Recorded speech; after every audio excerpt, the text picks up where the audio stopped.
Hello dears. അങ്ങനെ വീണ്ടും കുറേ നാളുകൾക്ക് ശേഷം ഞാനൊരു വീഡിയോ ആയിട്ട് വന്നിരിക്കുകയാണ് കേട്ടോ. കുറേ ആയല്ലേ ഞാൻ വീഡിയോ ഇട്ടിട്ട്. ഇതിപ്പോൾ നിങ്ങൾക്ക് സ്ഥിരമായി കാണും. ഈ ഡയലോഗ് എൻ്റെ എല്ലാ വീഡിയോയുടെ ആദ്യവും കാണും. ഞാൻ ശ്രമിക്കാഞ്ഞിട്ടല്ല കേട്ടോ, എന്തോ അങ്ങോട്ട് പറ്റണില്ല. കുറേ ആയിട്ട് ട്രൈ ചെയ്യുന്നു. നോക്കട്ടെ കണ്ടിന്യൂസ്ലി വീഡിയോ ഇടാൻ പറ്റുമോ എന്ന്. നിങ്ങൾ കാണുന്ന വീഡിയോയും ഞാൻ സംസാരിക്കുന്നതായിട്ട് ബന്ധമില്ലല്ലോ. ബന്ധമാക്കി തരാം. അപ്പം ഞങ്ങളുടെ അവിടെയുള്ള 2 അമ്പലങ്ങളിൽ ഉത്സവം നടക്കുന്ന സീസണായിരുന്നു. അന്നേരം ഞാനും അമ്മയും കൂടി എന്ത് ചെയ്തു, 2 ദിവസം കൊണ്ട് 2 അമ്പലങ്ങൾ പോയി കണ്ടു. രാത്രി കാണാനാണ് നല്ല രസം കേട്ടോ. ലൈറ്റൊക്കെ ഇട്ടിട്ട് നല്ല ഭംഗിയുണ്ടായിരുന്നു. അവിടെ ഉണ്ടല്ലോ ഇങ്ങനെ ഒരുപാട് റൈഡ് കാര്യങ്ങളൊക്കെ ഉണ്ട്. പക്ഷെ ഞാനൊന്നിലും കയറില്ല. എനിക്ക് ഭയങ്കര പേടിയാണ് ഇതൊക്കെ. അപ്പോൾ പേടിയുള്ളവർ എന്ത് ചെയ്യണം, ഇതൊക്കെ ഇങ്ങനെ കണ്ടിങ്ങനെ ആസ്വദിക്കണം. പിന്നെ അവിടെയുള്ള കടകളെല്ലാം കയറി നിറങ്ങി കമ്മലും പൊട്ടും ക്ലിപ്പും ഒക്കെ വാങ്ങി. അവിടെയൊക്കെ ഇങ്ങനെ നടന്ന് കാണാൻ നല്ല ഭംഗിയാണ് കേട്ടോ. ഒത്തിരി ഉണ്ട് നടക്കാൻ. പിന്നെ ഞാൻ കമ്മലുകൾ കുറച്ച് വാങ്ങി. എനിക്ക് ഭയങ്കര ഇഷ്ടമാണ് ഇങ്ങനെ കമ്മലുകൾ മേടിക്കാൻ. അവിടെയൊക്കെ ചെറിയ കാശിന് നല്ല കമ്മലുകൾ കിട്ടും. നല്ല കളക്ഷൻ ആയിരിക്കും അവരുടെ കയ്യിൽ.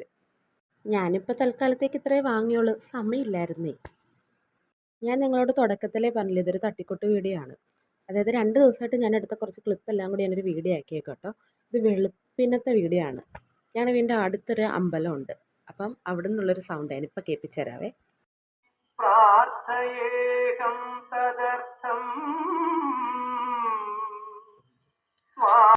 നല്ല രസമില്ലായിരുന്നോ?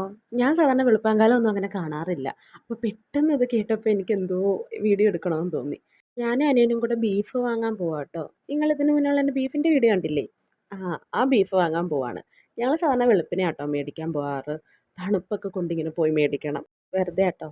ഞങ്ങളുടെ വീട്ടിലിങ്ങനെയാണ്, വെളുപ്പിനെ ഇറച്ചി മേടിക്കണം, പ്രത്യേകിച്ച് ബീഫ്. എന്നിട്ട് അതൊക്കെ കൊണ്ട് കൊടുത്തിട്ട് ഞാൻ രാവിലത്തെ ഫുഡ് കഴിക്കാനിരുന്നു. 2 തരം ഫുഡൊക്കെയാണ്. ഇതൊക്കെ പെട്ടെന്ന് കഴിച്ച് തീർത്തിട്ടാണ് അമ്മയുടെ കൂടെ ബീഫ് കറി വെക്കാൻ നിന്നത്. ഞാനല്ല, അമ്മയാണ് കുക്ക്.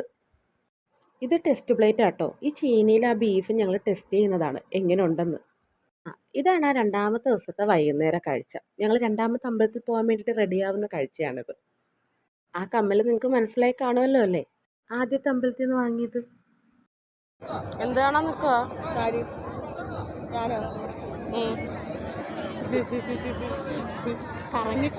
ആ മുഖത്തെ നിഷ്കളങ്കത ഉണ്ടോ നിങ്ങൾ? പിള്ളേർ പോയി വിളിക്കുന്ന കാണാൻ നിൽക്കുകയാണ്. എന്താ ചെയ്യുക?